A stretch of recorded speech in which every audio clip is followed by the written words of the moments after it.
back with another episode of What the Shell podcast. What the shell? One day I'll get that recording, man.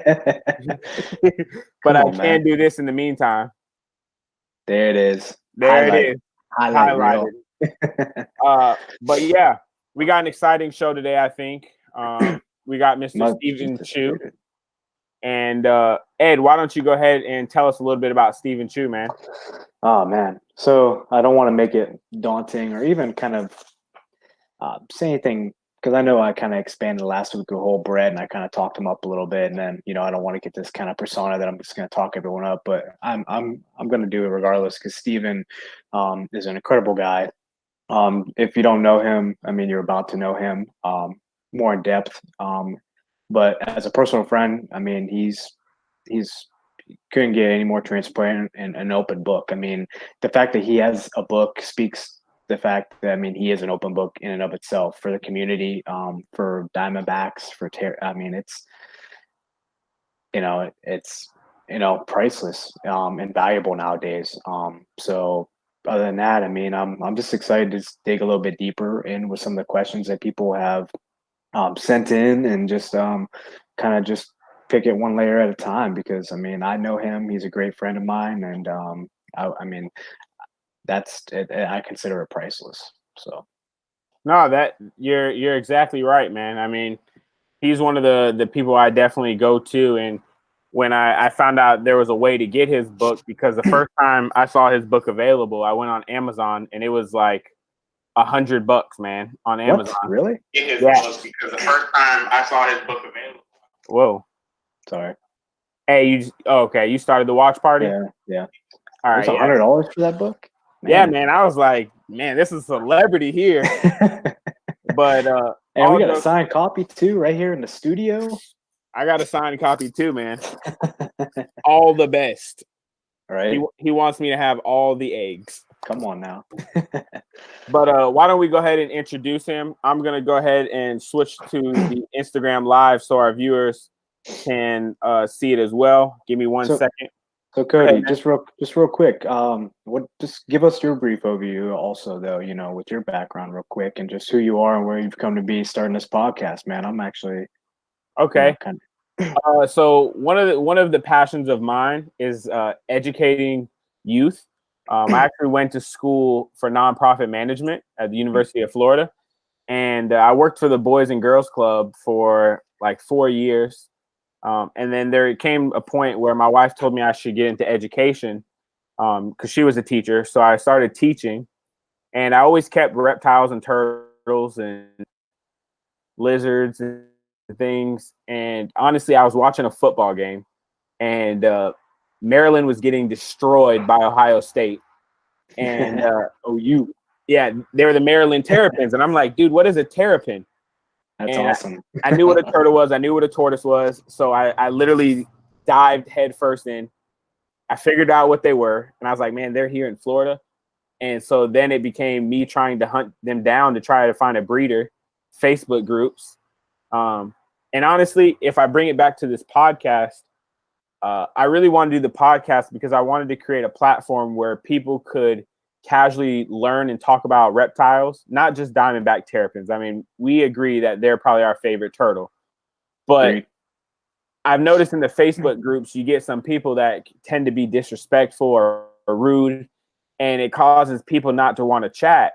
And during this, period of the pandemic, a lot of people don't have anybody to talk to, if you know what I mean. Like a lot of my close friends, they don't care about turtles or snakes or any kind of reptile.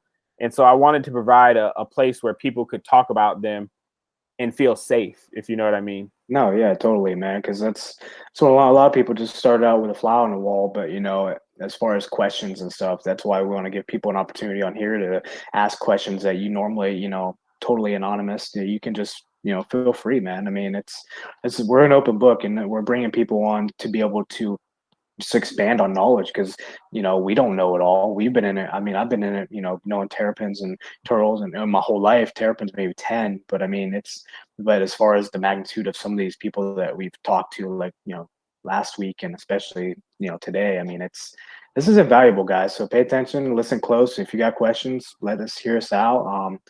And If I'm being honest, I'm pretty sure Steven was working with terrapins before I was born.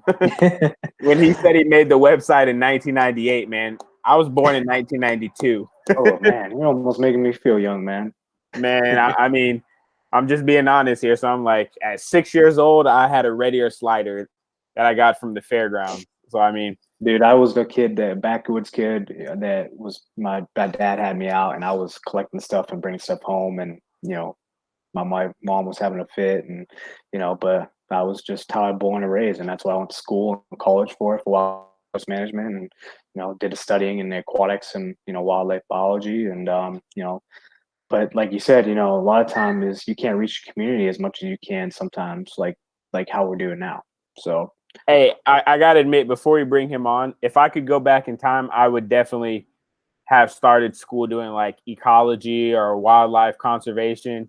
Dude, I was out. I was out and like just in the ponds and muck and for college. I was like, dude, I mean, I know I'm paying for this, but I'm like, I don't care. Right. I'm not from a textbook, so yeah, I wouldn't change it for the world. So I think we should go ahead and get him on here. What do you think? Let's do it. All right, guys, please help us welcome Mr. Steven Chu. Hey, everybody. What a privilege to be on here. I want to apologize in advance if I glitch a little bit. I don't have a landline, so it's pure Wi-Fi, and you know how that goes sometimes. But landlines. So honored to be here. Still have landlines? Well, as far as internet.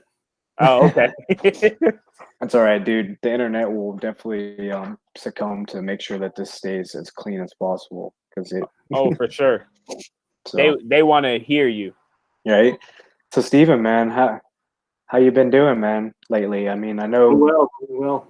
I know with the whole group and the new Diamondback Terrapin group and stuff, like you really have been able to seem like step to the forefront of almost where your passion is and almost rekindle something going on. It's been fun. It's so unfortunate what happened to that old Diamondback Terrapin Facebook group. So that very night that group went defunct and Facebook closed it down, Brett and I immediately started up another group just so we could have something in place, before anything else happened, and we wanted to ensure that we had a group going forward from that point. And so it's been good. Yeah, no, I definitely agree. I remember whenever I'd have a question, I'd go and hit the search bar and look at the previous conversations. And I can remember one specifically. I wanted to know how to keep and I would always go back to Jordan Gray's post where he showed the plastic tub with the spot lamps and the bamboo plants and the water temperature and the filter. And like, I do regret that I didn't save that picture. I would always go back straight to it. So we're starting from the beginning, man. So Steven, let's run it back. I got headphones in. Okay. Guys, I forgot I had headphones. They couldn't hear us on Instagram Live. Oh, they can't hear anyone? No, man, I had headphones in. Gotcha. All right, can you guys hear me now? I apologize, man. We good? Somebody comment? Yeah, we got a bunch of people already welcoming Steven in.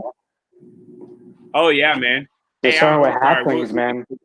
So starting with hatchlings, Steven, what was your first one? What year was it? I believe it was 1995. So when you were 3 years old, Cody. 3 years old. That was the first one you hatched or the first one you got? No, those were the first ones I got. And there was no internet back then. And so I had to order them by phone and ordered them off the Reptiles magazine. I don't know if Reptiles magazine is popular anymore, but it used to be real popular back then. And in the back, there would be a classified section. And there was this guy that was selling hatchling ornate diamondback terrapins. And I thought ornate diamondback terrapins were concentrics. Back then, there was no documentation on them. So I ordered them. They came in. They were nice looking, but they weren't what I wanted. And surprise, surprise, as they got older, their shells started turning darker. I was like, what the heck's going on here? Like what? But yeah, those were my first ones. It was really cool. Hey, you have a question while we're on the topic of hatchlings.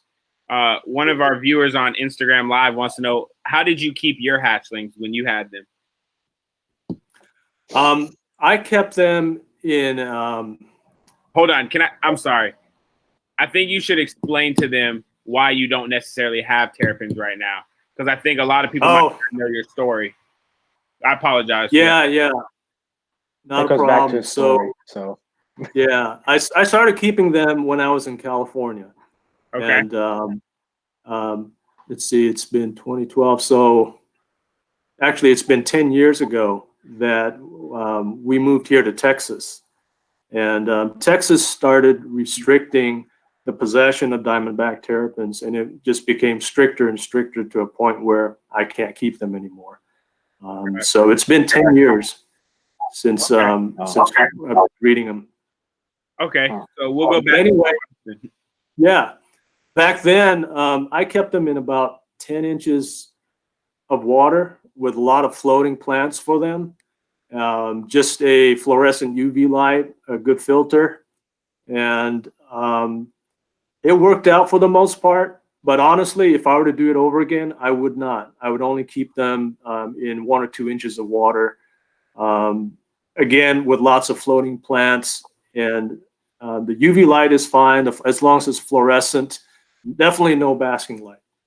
So, and with your recommendation, what size would you change their setup or habitat rather? Probably not until they get 3 or 4 inches. Okay. And then in the wild, they're very secretive. You just can't find them. You can't find hatchlings at all in the wild because they're hidden under the tidal mats. They're hidden just inside the spartina grass and everything. And so it's very difficult to find them. They don't start coming out to open water until they're about 3.5 or 4 inches. Okay.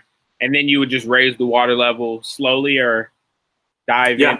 Okay. Well, yeah, once they reach that 3.5, 4 inch shell length, then I would start, increasing the depth of the water.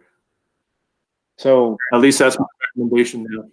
What water temperature would you keep them at? That's a big topic that I've heard people debate.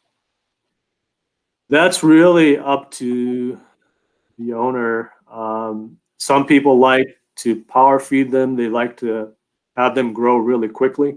So obviously, the higher temperature you have, the faster they will grow.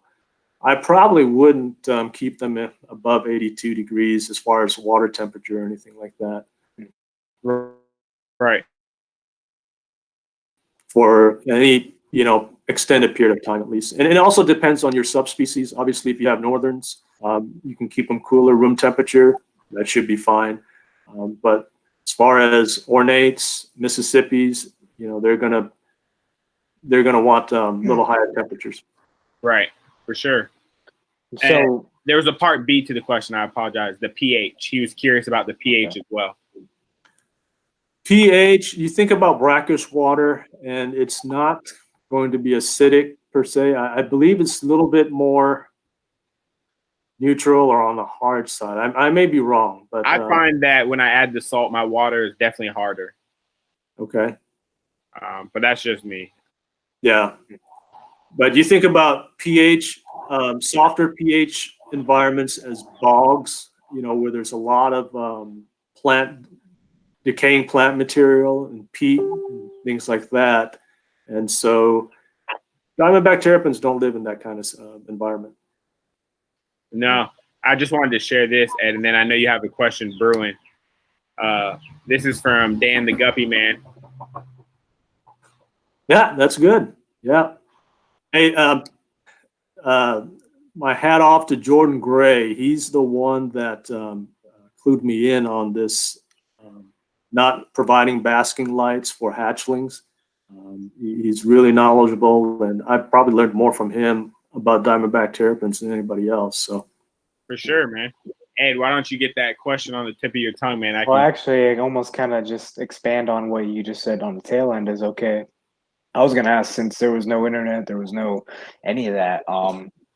Did you just kind of learn by trial and error? Like, everyone thinks of you and Jordan Gray and all the knowledge and stuff like that, and how you accumulated that.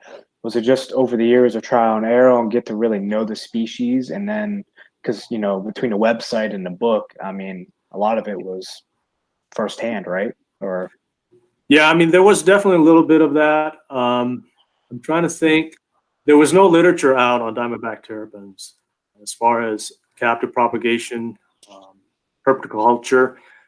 There was one article that was put out by the California Turtle and Tortoise Club about diamondback terrapins that probably served as the backbone of what I knew about diamondback terrapins back then. And then the rest of the time, it was just a collaborative effort between a lot of us that were in the Yahoo Diamondback Terrapin group.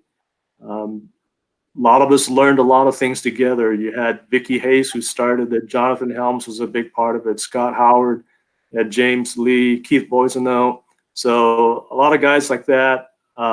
We just discovered how to keep these unique creatures by trial and error to some degree, and a little bit based on whatever literature we could find.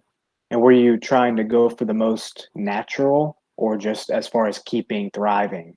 I know some people lean towards, you got to keep it as natural as possible, or were you like just trying to, make sure they're thriving? We wanted to keep it as natural as possible. The end goal of a lot of people who keep any kind of animals, as far as, and especially in regard to exotic animals, the end goal is for them to breed, because if they can breed in a captive environment, then you've done a good job, right? Mm-hmm. You want to be able to have whatever you're keeping breed successfully to confirm and verify that you are providing them with what they need. And so we wanted to keep things as natural as possible, with the exception of the salinity. Some of us did play around with freshwater, and some of us stayed with brackish water. I guess it depended on what type of specimens we had, whether they were captive born or whether they were wild caught. Back then, yeah, there weren't very many captive born. A lot of us had wild caughts to start off our breeding program. So did you have those wild caught straight into fresh water then, or did you kind of? No, we would ease them in. What was the best stuff that you like to incorporate to ease them in? What kind of stuff for the salt brackish? That didn't, as far as the salt brand or quality itself, that's not that big of an issue. You can use just water purifying and softening salt from the Home Depots or Lowe's, or you can use Instant Ocean and different types of synthetic salts that people use for marine aquariums. It doesn't really matter. Yeah. I got a question for you to kind of bounce off what you had said a second ago. You said that a lot of people had wild caught specimens to start off with. I'm curious, what all did you work with? I had some concentrics, I had some ornates, and the Mississippis. That's what I had. Okay. And the Mississippis were wild caught. The ornates were not, and the concentrics, some of them were and some weren't.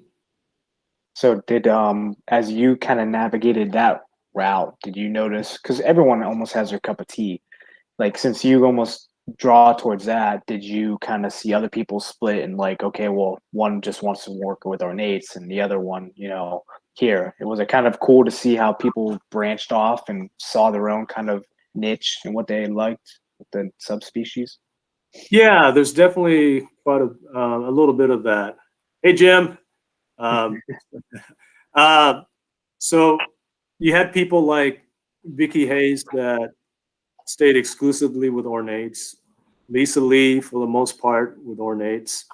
And then other people like Jonathan and I, we kind of branched out a little bit more. Let's see, Keith branched out, but definitely anybody that kept Diamondback terrapins back then tended to have either ornates or concentrics. Just because they had the most pop and almost. Yeah. Yeah. So how many? So over the years, those are the three main ones that you've ever worked with, or is there any other ones that you've kind of had and then kind of just? No, those are the three I've only worked with. I am curious. When you said Mississippi, do you mean what we consider the hypo Mississippis or the Texans? Like, here we go. I've seen a lot of debate. I'm curious Black from Velvet, you, which one you kept.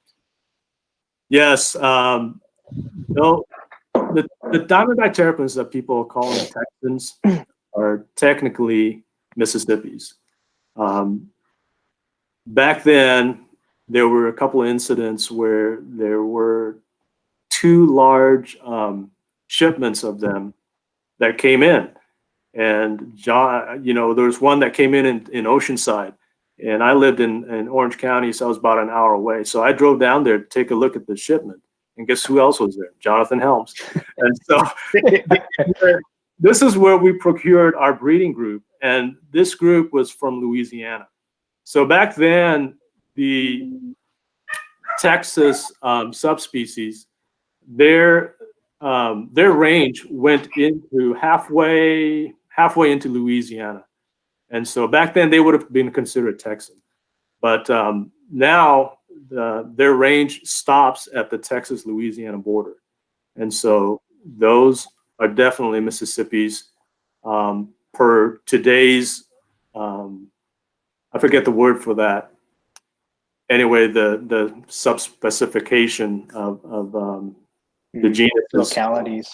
Yeah. So are we talking like what people consider super Texans are what you kept, or like the blackhead Mississippis? I had both. Okay. Yeah. So those are all, within the same range, within the same population, you're going to see the whole entire variety. So those super Texans, that's what's happen very commonly in the wild also? In a specific location. They're not everywhere. Yeah. Did you get ones with barnacles and stuff on them? I did. I believe I did. Yeah, it's been a while, but definitely.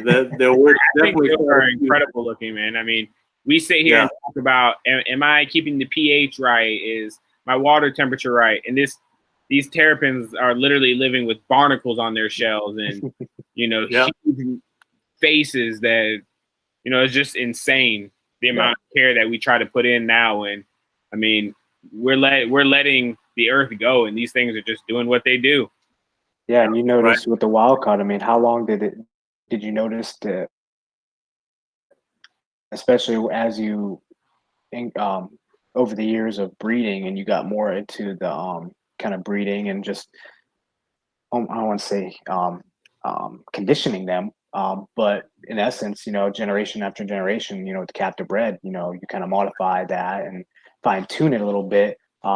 Compared to the wild caught when you first got it, did it take a while to transition for that whole transitional phase? A, for them to even start breeding and get comfortable enough to start breeding, and then B, over the years, did you see progression in their temperament and how they acted? And yeah, Diamondback terrapins are some of the most robust and have the most personality as far as aquatic turtles are concerned, in my opinion.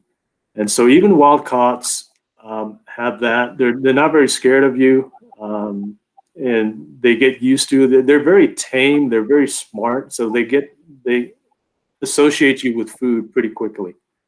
And so, the wild caughts are definitely harder to raise. They come with a host of issues just because of the way they were transported, the way they were kept before they got to you. So I definitely don't recommend as many captive bred specimens as we have nowadays in the pet hobby. I would not recommend anybody getting a wild caught. You have to deal with a lot of times sores and lesions on them when they come in. You have to deal with, getting them to accept captive food. And, it's always a mess when you have to feed them shrimp and smelt and things like that. The pellets are a lot cleaner, a lot easier. And then as far as the Gulf Coast species, like especially the Mississippis, those big females, you're taking breeders out of the population, and a lot of them, they have those overgrown beaks and not being given the right kind of diet while in captivity, and so that's an issue that you don't see in captive-born Mississippis. You don't see that, but with the wild caught you do. So what did you? I mean, you probably went through a lot of more natural food, but like there wasn't a lot of the food out that there is now. So what did you have to use, and what did you did you slowly introduce? And with the beaks, how did you kind of fight that? Well, with the beaks, crushed coral would be the best thing you can provide for them. Crushed coral, crushed puka shell, those will help grind them down. And when we first saw the specimens in Oceanside, you could see from their feces that there was a lot of small clams that they had ingested. So a lot of their diet consisted of small, I don't know if they were just dwarf clams or baby clams, but that's what their diet consisted of. And so in order to acclimate them, I fed smelt and shrimp, and I would throw in pellets and try to get them used to the pellets as well. You have them all together, and they're bound to ingest a pellet or two, and eventually, maybe usually a few months, they will start taking pellets as well. What kind of pellets did you guys have? So pellets, we did have Missouri, but I tended to feed Aquamex exclusively. I didn't really know about the crocodilian diet back then, which is what I would recommend today. If you can get Missouri crocodilian diet, it's really good. The aquatic turtle diet, to me, is a little too small. And so to me, their jaws don't get to exercise as much as I would want them to on the Missouri aquatic turtle. And here we are thinking it was too big. What's that? I said, and here we are thinking that the croc diet is too big. Like that's most people's complaint. Oh, they're not going to be able to eat it. Oh no, there's two sizes, right? There's a smaller size, which I'm thinking it's about 2/3 of an inch in diameter, which is a perfect size because they grab onto it. They may not be able to swallow it whole, but they really exercise their jaws and their mandibles while they're trying to consume that, especially when it's fresh and it's still hard. Interesting. No, I wanted to, while we are on the topic of the Mississippis and whatnot, I had told you that I was curious, and we actually have a request. Let's talk about those intergrades that are in your book, man. I mean, he did it. I did it, man. I had to. I gave you the warning. No, I was talking about Brett. Brett wants to know after last week's show. Man, where do you start? I'm going to start with what I'm curious about. Okay. So there's a lot of people that keep terrapins, and I'll just use myself for example. I keep my concentrics separate from my ornates. At what point did you figure out, you know what? Was it let me play with them? Was it, hey, it's about space and they're all together? Like, I'm just curious, how did you decide to play with them? I mean, play might not be the right word, but because you kept them all cohabitating for, when you first got them, right, until you learned, and then you kind of just gradually, as you learn more about separation, did you slowly keep them separated, or did you then eventually got to a point where it's like, I wonder if they can. Well, it all goes back to the history of diamondback terrapins. Oh, right. That's what I'm talking about. Open up your book. Come on. I'm sorry, Steven. Before I let you go in, some of the people that aren't blessed with a copy of your book yet, they need to see some of these specimens that we're talking about. Yeah. So He's gonna get into that right now, Cody. Until you're gonna start a riot, okay? We got the marbled. We got the. I I'm mean, not even gonna give it away. just beautiful specimens, man. But go ahead. I'm sorry. Not a- So what happens with celebrity. You know, back when Diamondback terrapins were bred for soup, there was a lot of integration that was going on, especially if you look at northern populations. In North Carolina, they brought in a lot of Texas Diamondback terrapins to hybridize, what they called hybridize back then with them. And look at any given population. Let's talk about the northerns, let's say, and look at the northernmost part of their range. And that's probably what a pure northern looks like. And if you look at the northernmost part of their range, let's say Cape Cod, Massachusetts is probably the northernmost part. Most of them have light shells. Their skin is probably speckled and slightly spotted. But then if you go further south, you go into New York, New Jersey, Maryland, you're going to have all kinds. They're not going to look the same as they do in the northernmost range. Same thing with the Texas Diamondback terrapin. You go down to Corpus Christi, and for the most part, they're all going to look a certain way. And but if you push back into Louisiana a little bit, especially this one population, you have all kinds. You have big spotted, you have small spotted, you have dark shells, you have brown shell. And a lot of that, to me, is because of all the experiments that they were doing then to produce probably the largest Diamondback terrapin that they could, to produce the most edible, as far as the most tasty Diamondback terrapin, and maybe also the most successful as far as number of clutches and number of eggs that they produce and things like that.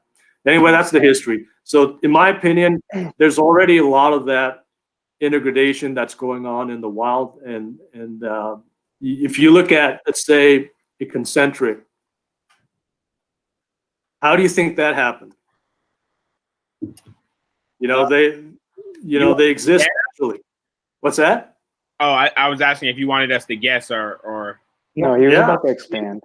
You can guess. I don't know, but to me, it doesn't look like it should have been naturally occurring, because you find them in New York, New Jersey, Maryland, North Carolina, South Carolina, but then you don't find those concentrics in Massachusetts. So there's some integration that went on somewhere with some other subspecies. Could it be mangrove? I don't know. Who knows? But anyway, as far as me personally, in California, we lived in a condo, and we only had a back patio to work with as far as space. And so I really only had 2 ponds to work with. And with as many Diamondback terrapins as I had to keep some of them together, even if they were not a specific subspecies. Now, I was a little intentional as far as which ones I decided to keep together. I did see some that there's one in my book. In fact, in the front cover, that middle picture, it's of an ornate. Look at that. That's not mine. Some guy in Japan. And I think those do occur naturally somewhere within their range. There's a population that look like that. Wow. But I thought, hey, what if I put this with the ornate? Maybe I could produce something like that. So I was forced to keep several different subspecies together, but I was intentional about what I did keep together. Yeah. Does that answer your question? No, I mean, it makes sense. There's a lot of people I feel like that keep not just Diamondbacks, red ear sliders that like morphs, regardless. And they may not always have the space they want, but, hey, sometimes you create things that might take strains off the wild populations because people would rather buy that than, what they can go get out of the fish pond, And I mean, I definitely agree with what you're saying for sure. Well, that's the thing, right? When we talk about conservation, there's two ways to go about it. You can contribute directly to conservation with agencies such as TSA, Turtle Survival Alliance, other agencies that provide like an ark so that they can preserve species that are really deteriorating, and they're really challenged and pressured by all kinds of different issues in the wild that probably will not make it unless we help them. Yeah. So with those kind of species, you definitely want to keep your subspecies and species pure so that you can put them back into the wild. You can see. And then there's other subspecies or other species that probably aren't as threatened, right?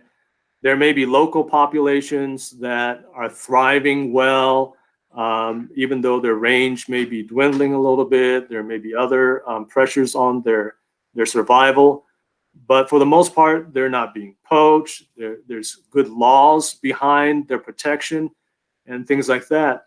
So in that sense, you could contribute indirectly to conservation by captive propagation and mixing and producing different strains, different morphs, and things like that. You think about the dog, right?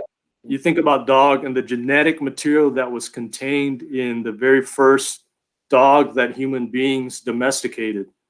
That genetic material was so varied that they were able to produce all the different breeds that we have now. So it's almost like God intended for dogs to be that way. And I say God because genetic code does not come into existence by chance. Okay. So anyway, just a side note, but all that genetic material gave birth to poodles, to Australian shepherds, to, Ridgebacks. There you go. Lion hunter. Right. And so as human beings, we're able to take advantage of that now. Ed's a Ridgeback lover, so what would he do? What would he do if all the dogs looked like Chihuahuas? Would he get one? I don't know, but thankfully we have Rhodesian Ridgebacks, so he could purchase one. But also, like what you said, they're so fine tuned though too. It's not like you're just doing it carelessly. It's fine tuned, right. So going back to that, you talk about, let's say the guppy. Does anybody go out into the wild and collect guppies nowadays? I don't think so. There may be a few, and for the most part, their wild populations are not going to be threatened because we have all these fancy strains that people prefer nowadays. And so if we can develop a lot of fancy strains of Diamondback terrapins that people prefer, won't that take the pressure off the wild populations? So, that's an indirect way to help conserve these species. Yeah, because I know I went to school for wildlife, and I love the conservation aspect. I love doing that stuff, but I'm not a sit behind a desk. Also, there's two different types. I like to be out in the field, but I don't like to just actually work, but be able to live with the animals and be able to actually just enjoy them for what they're worth. Also, so you can help both ways. But the hobby is a way to just appreciate them even that much more. Yep. So, man, good job. Yeah. Does that help you, Brett? Or no, we got to talk about your favorite ones then, right? If you don't, do you have the book? If you don't, you're gonna find out. But what kind of the ones? You send a question that comes to you, you might win your book today. Yeah, right. So, what was your favorite one? Oh, okay. Without throwing shade on the sapphires, I really do like the diadems the best, followed by the marbles. The diadems, have you seen the pictures? The pattern is just so unique. so unique. It's like a wishbone on the forehead. I've never seen anything like it. Now, can you contribute that to anything nowadays that people can relate to what they look like? I mean, are they still around? Some people produce what they call crowns that may look similar. Gotcha. And Jonathan Helms produces some now. I know This Guri. guy, right? Yep. Guri has some. And then I really like the marbles just because of their shell. Their shell's kind of golden and it had the high contrast concentric markings with just chalk white skin. So those are really cool. Now, was any of those obviously by accident, or did they just happen to? Which ones were intentional and which ones were? I guess you can put it that way. They trying to think. Yeah, come on, stump. I would say they were intentional, but I got the shock of my life when I saw them hatch. Okay. I did not anticipate that they would look the way they did. Now you knew what bred what, obviously, right? Yeah. So how long were you doing this, hatching and breeding until you seen your first legit, like, proven, not proven at that moment, but at least, you've seen that integrate? I never did get to prove out the diadems, but the marbles I've been producing for 3 years at least consecutively. I got to be honest. My favorite ones, the leopard. I can't. Whenever I open the book, I can't not look at the leopard one. The leopard was naturally occurring, and that's insane to me. Yeah, the panda is also pretty appealing. If I say so myself, yeah, I don't know the history behind the panda, but the leopard, I believe, came out of a population in New Jersey. Wow. So when you were getting those shipments in, I know they were more Louisiana, right? But did you notice right off the bat just why do some of these look different, and then you kind of started seeing different traits gradually, or just, and that's kind of what gave you the spark also of, like, localities? Well, I mean, yeah, we could definitely see that they were all just very unique, and we wanted to pick out the most unique out of them. There definitely were some that just had some incredible markings on them. Some that you see on Jonathan Helms' page, his Super Texans, came from that. He has one particular female that has kind of minty green, a real light green skin, and then almost like triangular markings on her forehead. I remember that one, and I got one similar, except she had white skin and bigger polka dots. So was it to the biggest bidder that won, or how did that work? I was just gonna ask that. Was it like? Come on, man! Like, that's. They were. I tell you what, they were in the kiddie pools, and there were just dozens of them, and they kept them dry. It was insane the way they handled these. So we got as many out of there as we could, but which we couldn't at all. And I mean, it's sad that you still see that nowadays, but I mean, it's probably we'd hope lessened because of pretty much what you've established and where we're going also for the future. Because I mean, in essence, you've been doing it for how long? But they're almost still untapped. There's a lot of potential. Yeah, a lot of potential. We have about 2 minutes before we start the Stump Chew questions for sure. I want to let you guys know.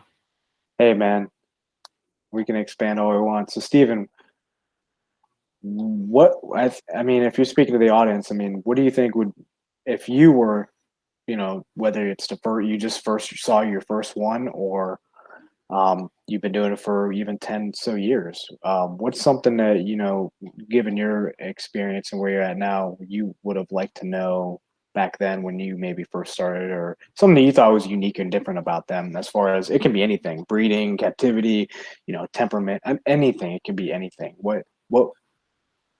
That would be what I touched on earlier that Jordan Gray clued me into as far as how to raise hatchlings. Keep them minimum water, don't provide basking light, and that way you see a lot of captive bred specimens nowadays that have real lumpy and bumpy shells, and that's the result of how they were taken care of when they were growing up. Some of it was a lot of it actually is due to lack of humidity. So with that basking, if you have a powerful basking light and the hatchlings are constantly basking and directly underneath it, then chances are their shells are going to turn out bumpy. Now there are others. I know Jordan has had success with basking lights, but I think in his conditions are a little bit different. There's a lot more plant cover. There's probably a little bit more humidity in his environment than in a lot of people's that use basking lights for hatchlings. No, I agree. It's funny you say that. I have a question that somebody sent in that I think would be a good point. So here's the question. My self-proving question. What is the perfect incubation environment, humidity, temperature, substrate to avoid split scutes and guarantee symmetry?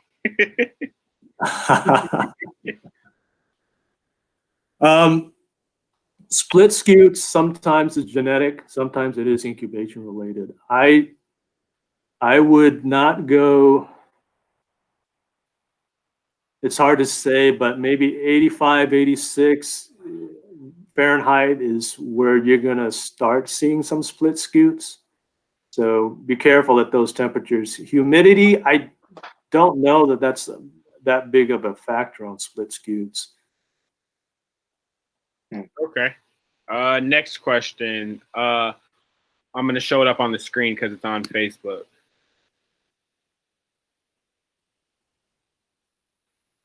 That's a good question.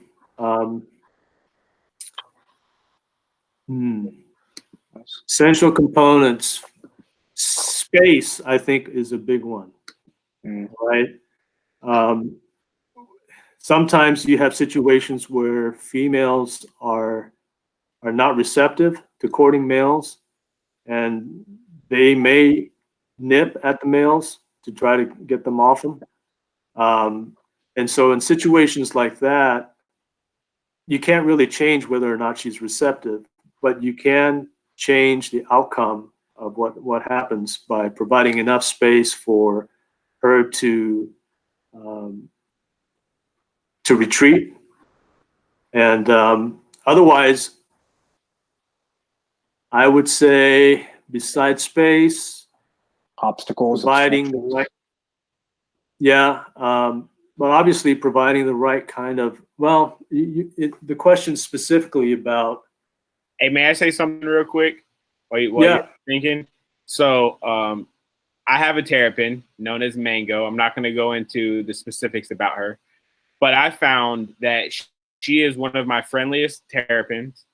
But when I lower my water level and she feels restricted, she starts trying to take chunks out of her neighbors. And I mean, if that doesn't speak for space in itself, I mean, I've never seen her try to bite any of her, tank mates. But as soon as I do a water change, if I leave them in there, she goes nuts, man. She has a big head, man.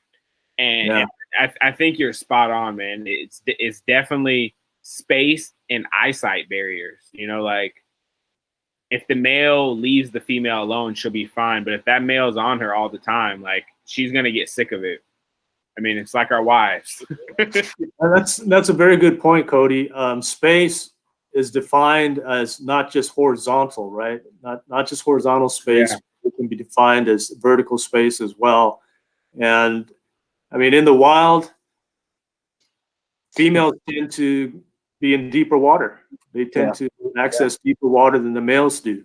And so they need to have some deep water if they're not receptive that they can retreat to. But as far as what would get them to be receptive, that's I don't really know. I don't really know the answer to that question, other than ensuring that they get good diet, that they get good photo periods and everything that they need. I really don't, to keep them healthy. All right. Hey, Ed, why don't you ask some of the ones that were sent to us? All right. On Instagram as well. I don't know how much, if this is, as much of a stump, but it was a question from Turtles and More. It says, I guess my question would be, why is my ornate diamondback not eating like a normal diamondback? He doesn't like shrimp or fish or live snails, but he eats different brands of pellets with no problem. I have the reverse effect. I cannot tell you why. I would just be grateful if I were you. Yeah. Because they're used to a normal population. Yeah. Hey, listen, if you can provide a balanced diet in the form of a pellet, that's the best thing you can give them, because you're going to be giving them all the nutritional value that they need.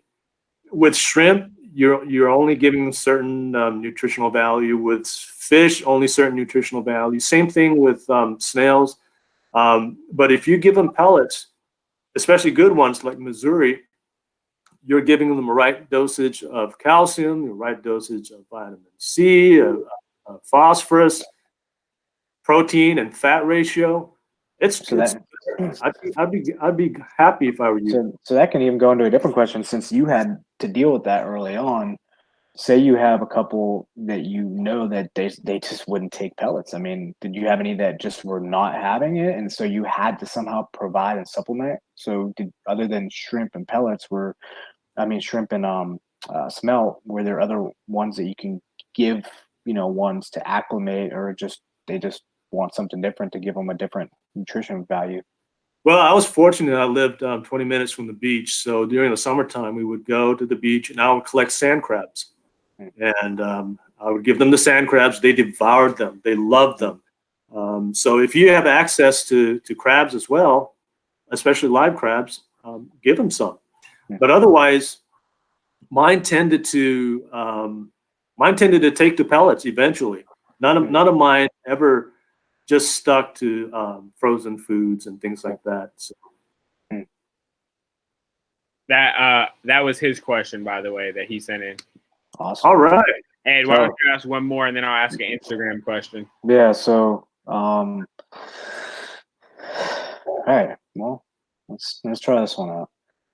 How were albino ornate diamondbacks created?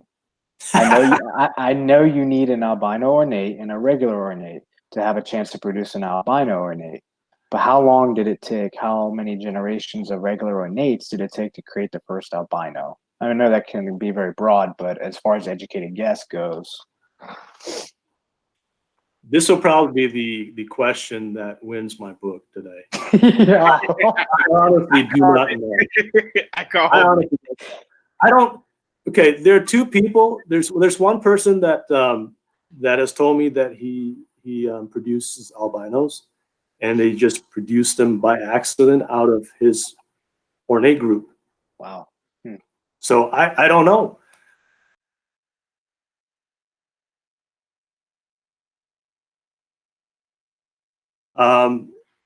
The genes are recessive. Albino genes are always recessive.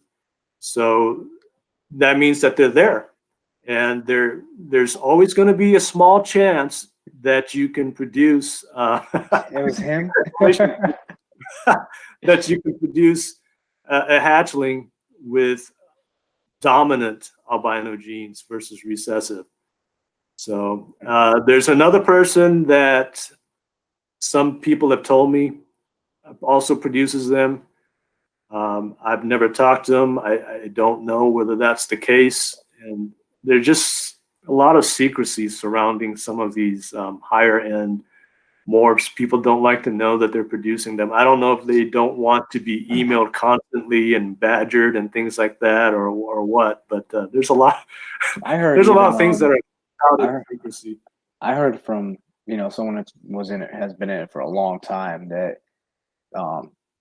he didn't. I don't know if he knew. He must have knew the person, but they found in the wild an albino concentric, and they sold it.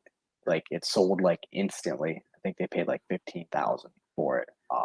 Yep, I believe it. But I mean, they found it in the wild. Yeah. But that's crazy though, because I mean, if you need the recessives, then you kind of don't you need to have two of them have to have some kind of trait equality from it, or is it just They're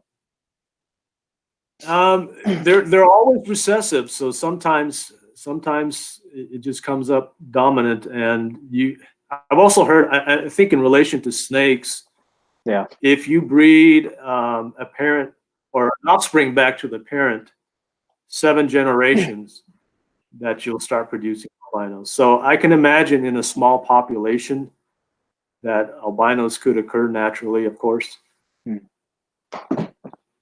Hey, do you mind if I go ahead and ask some of the Instagram questions? Yeah. There was a part 2 to the question about the incubation and humidity. The person says, so would you assume that a male with a split skew would be genetic? I would assume so. I mean, I don't, and again, I'm not an expert. I bred Diamondbacks for, I don't know, 95 to 2010. So most of my childhood, about 15 years on and off. But there are a lot of factors I don't know. I'm still constantly learning. So humidity may be an issue, but I really don't have any data to give you to support that. All right, here's one of the questions that was asked. Earlier, you mentioned getting them to breed. So on my setups, I have a lot of background with planted tanks and fish keeping. Is it possible to cross concentrics and northerns? I'm assuming he would like to get concentrics. He said, and at what age can they technically breed? Well, breeding age is not dependent on age. It's purely dependent on size. So once a female reaches maybe 6 inches for an ornate, maybe 6.5 inches, 7 inches for a northern, they could start breeding, and they could be as young as 2 years old. Same thing with a male. Once they show their male characteristics, they're ready to breed, and they may only be 4 inches at that size. Hey, that's quite a show if you've never seen it. Mike, they could only be a year old, right? Wow. So it's all dependent on size, not age. And what was the other part of that question? I'm sorry. They were asking, can a northern and concentric breed and produce concentrics? Well, concentrics are northerns. Some concentrics do exist in the Carolina populations as well, but concentrics are northerns. Most of the concentrics that people have nowadays come from the northern range. And so, yes, you could have a normal-looking northern produce a concentric. Yeah, we have a guy, I call him a buddy, my buddy Tony. He produces concentrics from breeding just 2 northerns together. Yeah. He has a female that produces, mostly concentrics for him. That's apparently a very dominant gene in the northern population. Now, when you were breeding, what was the average age? I mean, I want to say age, but was that pretty much? That's not just educated guess, just through trial, that you noticed the size was the key main factor, because that only takes time. That's something that you want to find out over time. What was the average? Are you asking what the average age? Well, I said the size and age kind of question. Like that was just through trial and error that you found out that really dictated that, rather than 4 or 5 years old, rather than 6 or 7 or 8 inches. Oh no, that was through literature. Oh, okay. Yeah, yeah, that's pretty well known, and a lot of studies were done on that. Gotcha. Yeah, Ed, I don't know if you want to ask the last 1 or 2 questions, and then we'll start wrapping it up with our at Turtle. Pretty much, almost all I got. I do have one more. Okay. Let me see how I can go about this. Can diamondback terrapins eat beef heart? They could. The reason why I'm asking is I make my own frozen fish food, and the ingredients of it are beef heart, total protein, shrimp, fish, spinach, multivitamin, banana, and garlic. So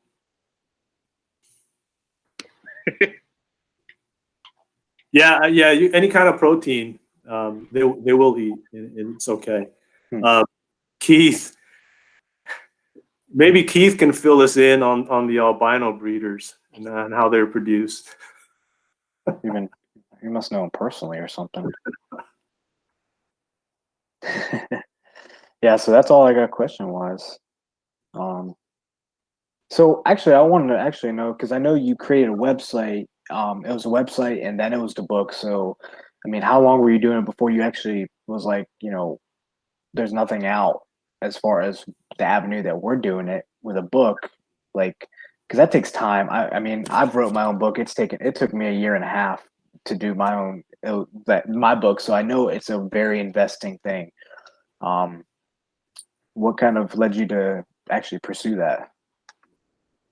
Well, I created a website as a source for people to learn about the diamondback terrapin, because like you said, there was not very much information out there, especially on the web back then. And so that's what started that.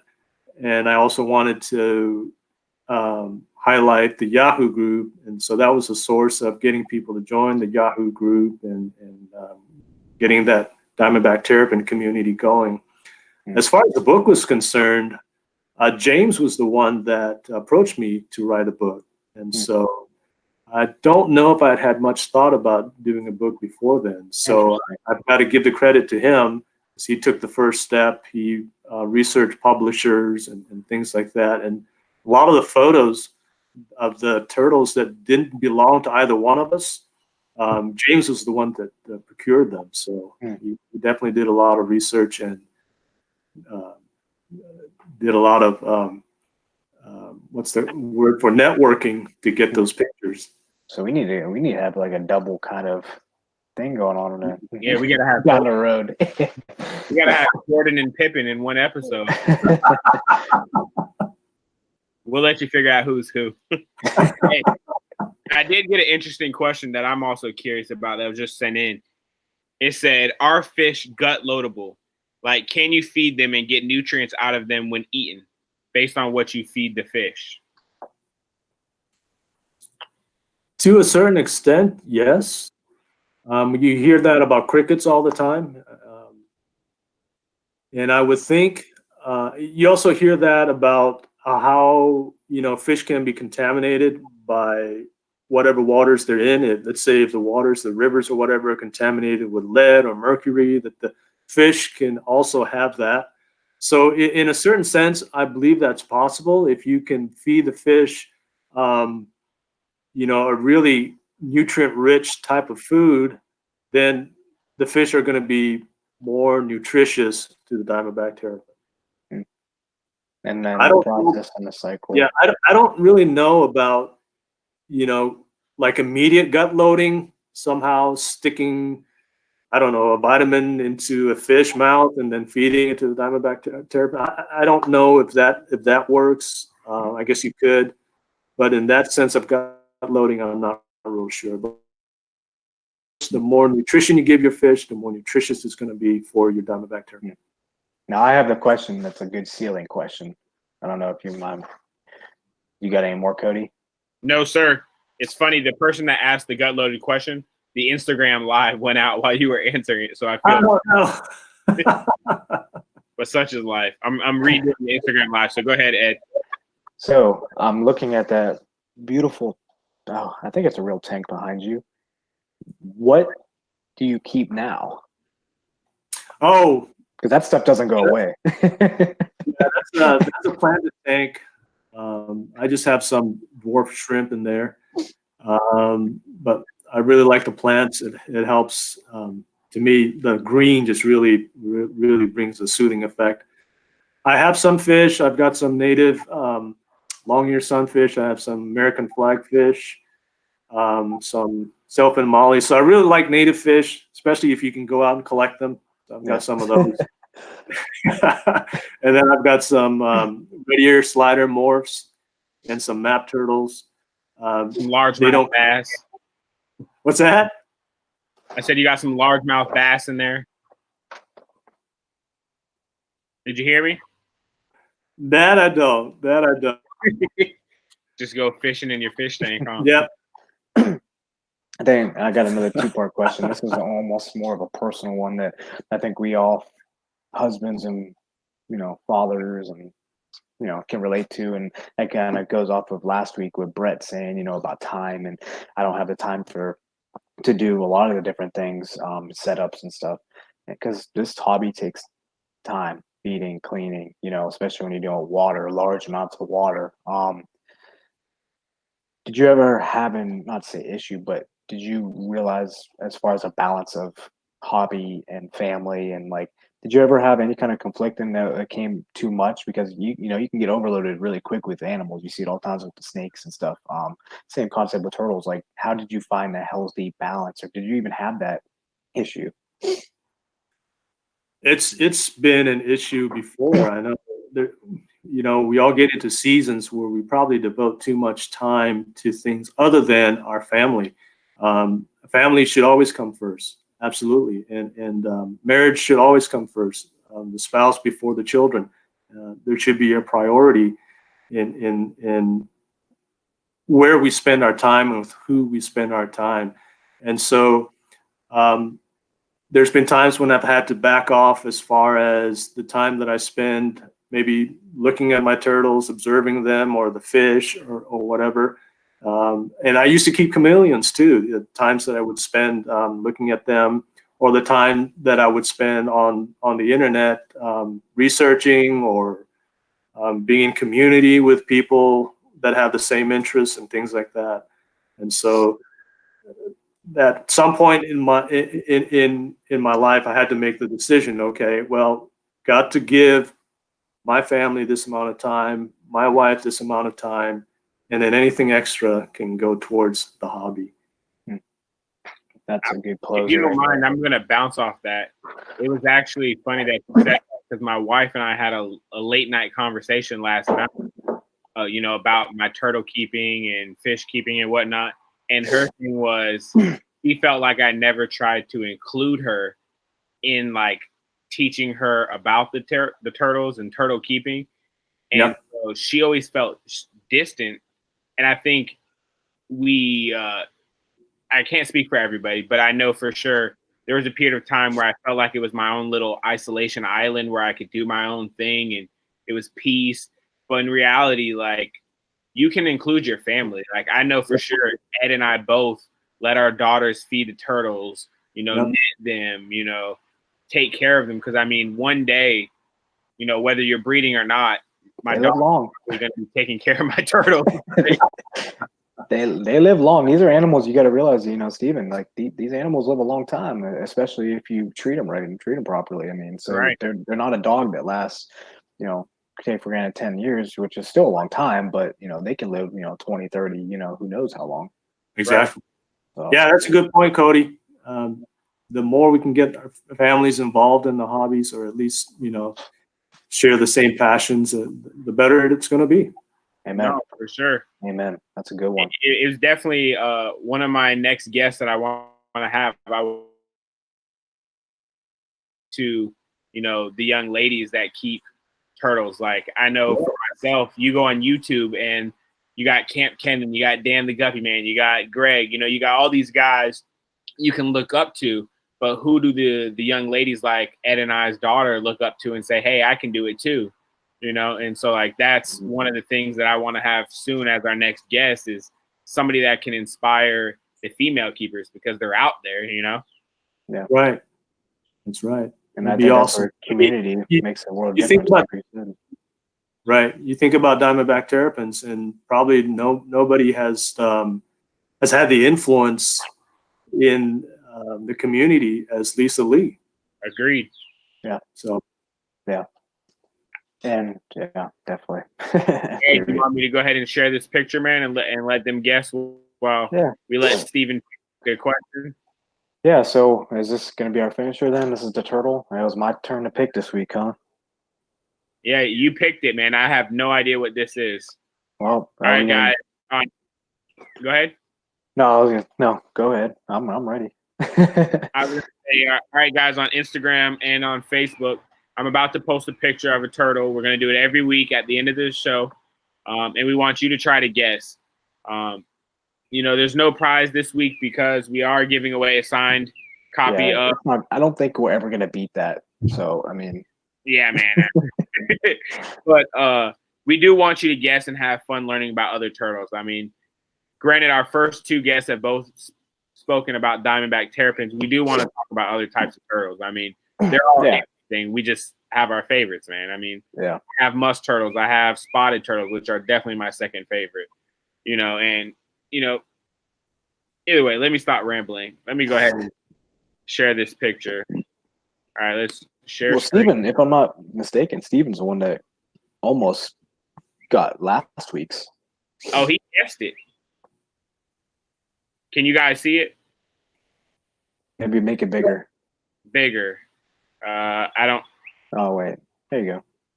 Is that good? I mean, I can see it. Yeah, man. I'm not the Photoshop guy, so I apologize. All right. So you want me to guess that one? Is that what the deal is? We're gonna let the audience, the viewers first. Yeah, we'll let the audience. And then we want you to guess as well. Hey, Greg, I know you're a turtle enthusiast. We're trying to stump our viewers, and we want people to guess what kind of tortoise or turtle or box turtle that this is. I mean, there's really only one thing that really stands out, right? I had to pick one. I couldn't made it like. Oh, we got to guess. We got to guess.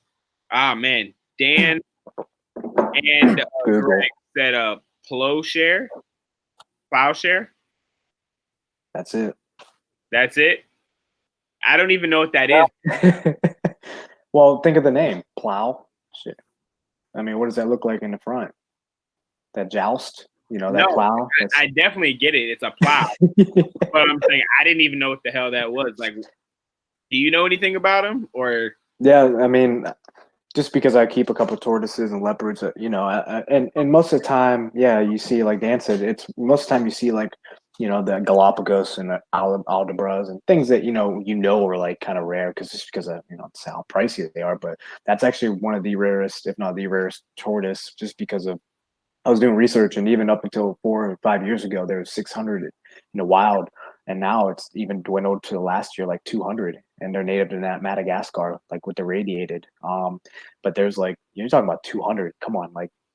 So there's a lot of conservation efforts because you're dealing with an area that, if you can see a turtle, it's almost, they used to call it it's like a gold nugget. I mean, people natively, I mean, if you can feed a family for a year, I mean, there's a lot of illegal shipping and stuff like that. So they're almost expected just to not live another 10 or 15 years in next generations. So it kind of puts you into perspective when you see turtles for. With this whole conservation, like you said, in our avenue and different avenues of it, how critical it is. You see some of the subspecies of diamondbacks, whether it's the mangroves or whatever. I mean, they're dwindling not just because of illegalness, but also from the worldly climates and storms and natural occurrences. I mean, it's almost not to say evident, but like it makes it that much more critical for us to be aware of our animals for generations to come. That's why I have my daughters in it, because you want them to experience the same passions you did. I mean, they might not gravitate